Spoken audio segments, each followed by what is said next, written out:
she gets the strength in her.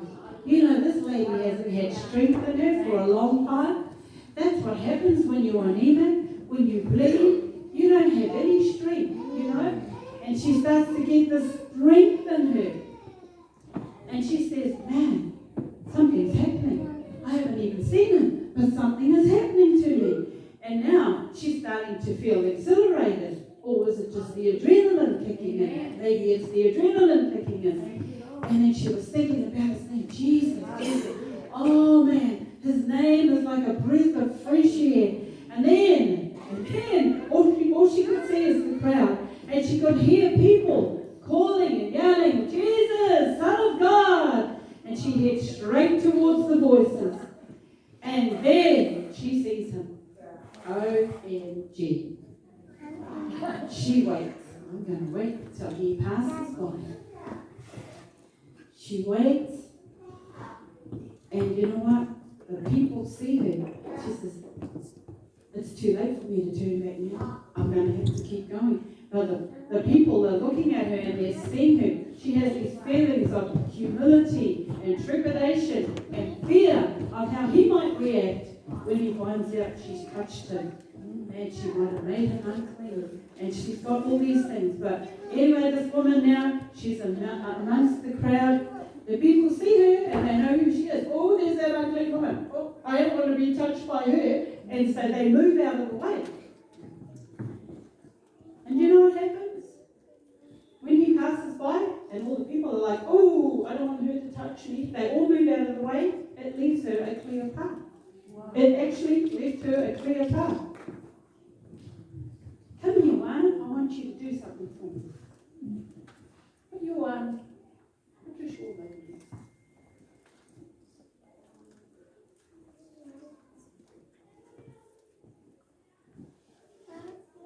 Jesus wore a prayer shawl just like this when he was walking.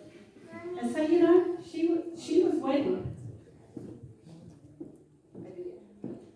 She waited. She watched him walk past. And he kept walking. Let that down. Let that down. And she saw the tassels. She saw the tassels on there. And she says, oh, that's my opportunity. While Jesus was walking, she touches the end of the tassel of his prayer shawl. That's what she did. And you know, a miracle happened. This miracle happened immediately. The flow of her blood stopped. And all it took, one touch. Just one touch. Amen? Thank you, Mama. You know what? I totally understand that story.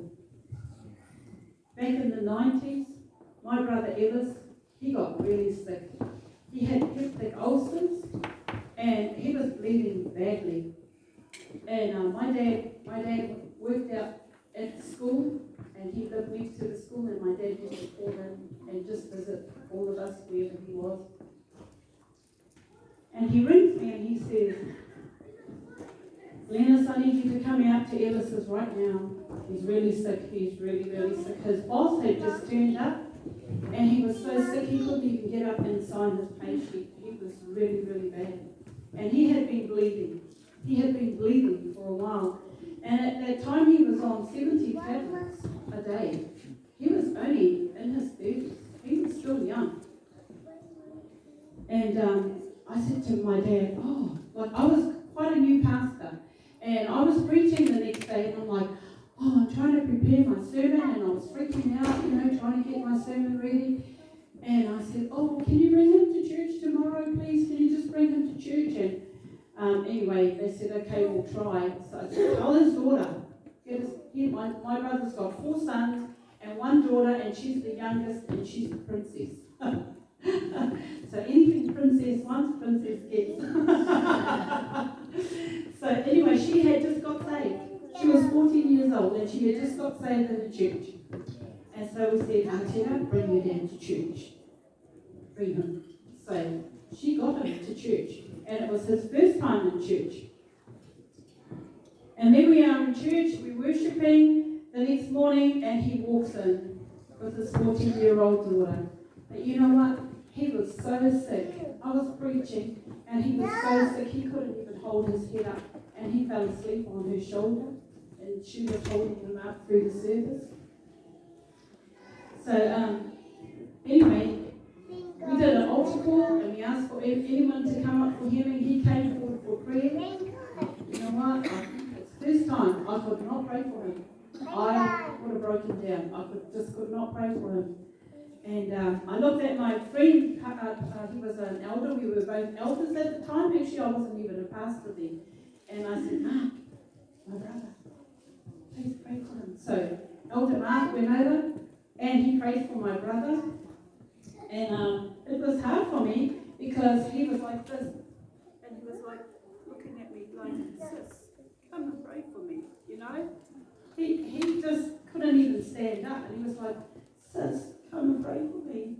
Come now, let me be the first one. And I'm like, oh, I can't, I'm going to cry. So anyway, Mark went to pray for him, and I kept praying for people, because there was a whole line of people down in front of the church. So I just kept praying for people. I'm praying away, and next minute I hear this familiar voice talking over the microphone.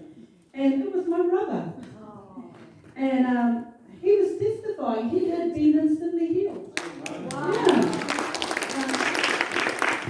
We all stopped praying.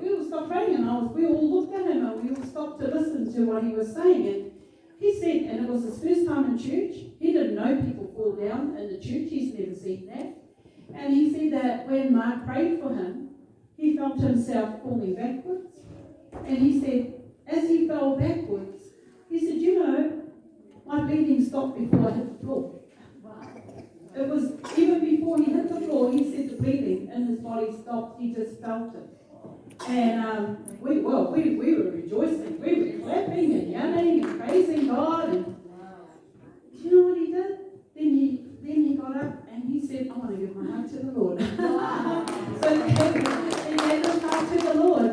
And prior to that, he'd been off work for 6 weeks. He has his own business. My brother's a painter, paper hanger. And there was no money coming in. I mean, he had a wife and 5 children.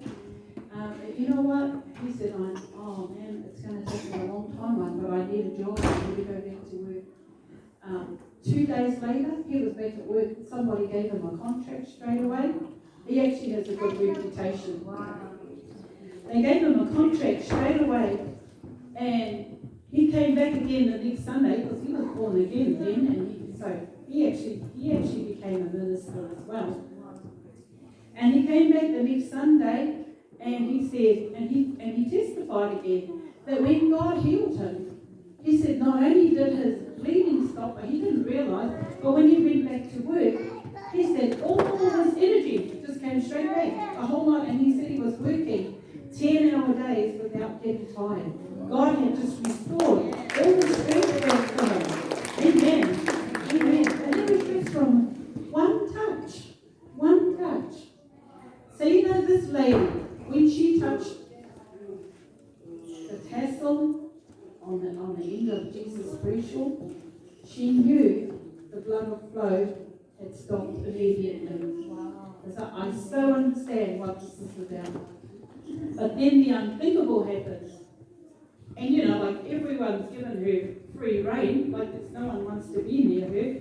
There's Jesus, and she's standing at the back of Jesus. And then the unthinkable happens, and he goes, who touched me? And that poor woman. Who touched me? For I perceived power went out of me. And Luke 8:47 says, and when the woman saw she was not hidden, she was there in plain sight, she came trembling and falling at his feet.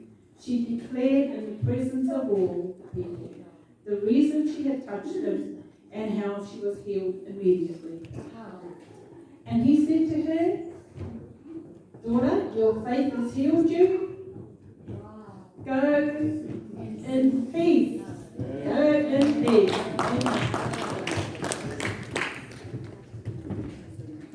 Go in peace.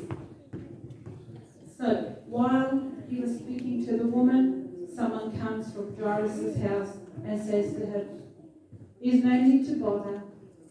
Don't bother the master any further. Your daughter has passed away. She is gone. Oh my goodness. Can you imagine how poor Jairus was? All he wanted to do was get Jesus into his house. And he just got distracted everywhere he went. But you know what? Jesus said something to him. And this is out of the Passion Translation. I really like this. And Jesus said to Jairus, he said, Jairus, don't yield to your fear. Have faith in me, and she will live again. So when they arrived at the house, Jesus only allowed Peter, John, and Jacob, along with the child's parents, to go inside. Jesus kicked all the mourners out. You know they were professional mourners, don't you? Those people crying, they had professional mourners in that day. They were professional mourners there.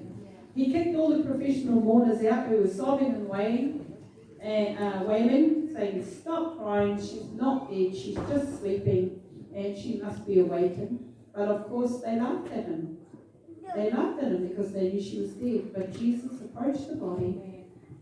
He took the little girl by her hand, and he said in his language, Talitha kumi. Talitha kumi, arise, child. And instantly, her spirit returned to her body, and she stood up. Wow, it only took one touch. One touch. Now remember when I said to you, do you remember the 12 years? This was a divine appointment. The woman's issues began about the same time that Jairus' daughter was born. So number one, Jesus was only in that area because the people begged him to leave the country of the Galilee. Otherwise he would have been somewhere else. Jairus, he would normally be found in the synagogue, but he was there waiting for Jesus because his daughter was gone. So normally he wouldn't have been there either. And the woman with the issue of blood, well, she should have never been there. She was not even allowed to be amongst those people. I believe that when that woman became afflicted with her condition, it was the same time when Jairus' daughter was born, around the same time. And you know, I believe God was preparing an answer to her prayer. The timing, the factors that played into that scenario, and the double miracle that took place could be nothing else but God's divine appointment. God used that terrible situation not only to heal the woman of the issue of blood, but also to bring the little girl back to life. He's amazing, isn't he? It's just amazing. So, in closing, you know, whatever you're going through, I don't know if you've been afflicted with a spirit of infirmity just lately, or if you've had it for a long, long time. But you know, I want to encourage you that the answer is on the way. God has an answer to your problem. Just like he did for this woman. I hope you don't have to wait 12 years for it, but you know, sometimes it doesn't necessarily need to be a sickness. Sometimes God will give us a promise. Amen? God will call us into ministry, like the pastor said. Now, I'm sure these pastors can tell me that when they got called into ministry, they didn't go into ministry the next day, did you? It was a process, wasn't it? It's a process. So from the time that God gives you a promise, right, there's another time in between before the promise comes to pass. It's a process. So if you need a healing and you may have had something wrong with you for years, I want you to come forward today because I believe that Jesus is walking around this morning. And you know, I want you to come forward and I want you to touch the hem of his garment. I want you to reach out in faith, and say, Jesus, I'm touching the hem of your garment, and I am claiming my healing this morning. I am claiming my promises this morning. Amen? to pray for people today. I want to do a bit of ministry. You know, I might even call out a few conditions. I might even, what happened on Friday night was we were calling out conditions. And as people came forward, God was just giving me a word for them. So there was a little bit of the prophetic going on as well. But I'd love to do that today. And first thing I want to do today, and it's really important, this is really important. It's really all about why you're here. I want to make an opportunity. If, you know what, you might have heard about Jesus. Some of the children in the Sunday school just went out to Sunday school. And you know, I love that. I love that because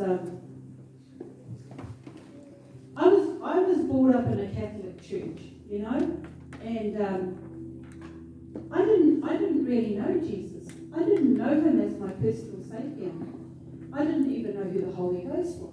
I only knew the Holy Ghost was somebody you say at the end of a prayer, you know, in the name of the Father, the Son, and the Holy Ghost. And it's quite funny. I don't know if this ever happens to you, but we had an older auntie. She was one of the youngest in the family. She's a little bit older than us, and she used to tell us ghost stories all the time to scare us, me and my brother. And always trying to tell us ghost stories. And so if anybody said, in the name of the Father and the Holy Ghost, my brother's big eyes would go. One day my dad was saying, right, and he finished, in the name of the Father, the Son, and the Holy Ghost. And we were all like this. And next minute, you hear this little voice go, Holy Ghost. And that was my brother. That was the one that got healed. He was a funny little guy. But that's all we knew, you know. And so this morning, you might have heard about Jesus, but you don't know him either. I want to make an opportunity for you to come and meet Jesus in person. I would love to introduce you to Jesus this morning. Amen? So if you've never asked Jesus to come into your life, and you would like to do that this morning, I'm going to make an opportunity now. So I'm just going to get everybody to stand up for a minute. And I will tell you, this is the best decision I ever made in my whole life, was asking Jesus to come into my life. And even when my dad, he got saved when he was 16 years old. You know, he was a bit like Peter. The disciple Peter was brawny and impulsive and fighter.